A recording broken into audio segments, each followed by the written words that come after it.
সংস্কার কি? সংস্কার হলো রাষ্ট্র কাঠামোর সংস্কার, সোজা কথা না। এটা মানব জাতিকে, আমাদেরকেও সংস্কার হতে হবে। আজকে রাজনৈতিক দলকে সংস্কার হতে হবে, রাজনৈতিক দলের চিন্তা ভাবনা। আমি 5 বছর আগে চিন্তা করেছি, 5 বছর পরে কিন্তু আমি সেই চিন্তা চেতনায় চলতে পারি না। আজকে দেখেন ইয়াং জেএনজি বলেন, ওদের চিন্তা চেতনা সম্পূর্ণভাবে আলাদা। কেন আলাদা? তারা দুনিয়াটাকে দেখতে পাচ্ছে, কারণ আজকে প্রযুক্তি এমন ভাবে ছড়িয়ে গেছে যে প্রযুক্তি করে হোল ওয়ার্ল্ডে কি হচ্ছে, বিশ্বে কি হচ্ছে। এবং ইতিহাসকে এত চেষ্টা করে হওয়া হয়েছিল আমাদের ফ্যাসিস্ট হাসিনা, যেখানে একজনকেই এদেশের ঘোষক, এদেশের স্বাধীনতার একমাত্র নেতা বলে ঘোষণা করবে, ইতিহাস বিকৃত করে শুধুমাত্র একজনকে নিয়ে পরিচিত দেওয়ার চেষ্টা করেছে।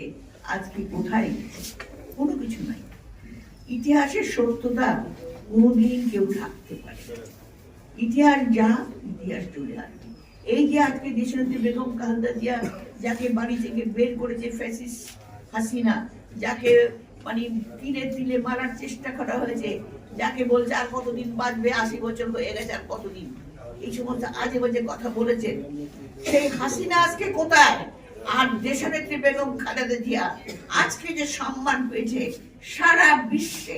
সারা বিশ্ব আজকে আলোড়িত একজন নেত্রীর নাম নিয়ে, সেই নেত্রী হলো বেগম খালেদা জিয়া।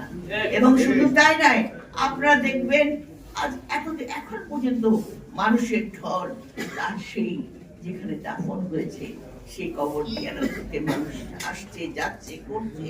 এখানে কিন্তু কোনো ইয়ে নেই। এত ভালোবাসা, এত আস্থা, এত রাষ্ট্রীয় সম্মান কেউ তো পারে। সাবেক প্রধানমন্ত্রী তিনি কোনো ক্ষমতা ছিলেন না, তিনি সবচেয়ে বড় সম্মান পেয়েছেন। মানুষের বুকের ভালোবাসা, আস্থা নিয়ে তিনি আজকে মানে চলে গেছেন।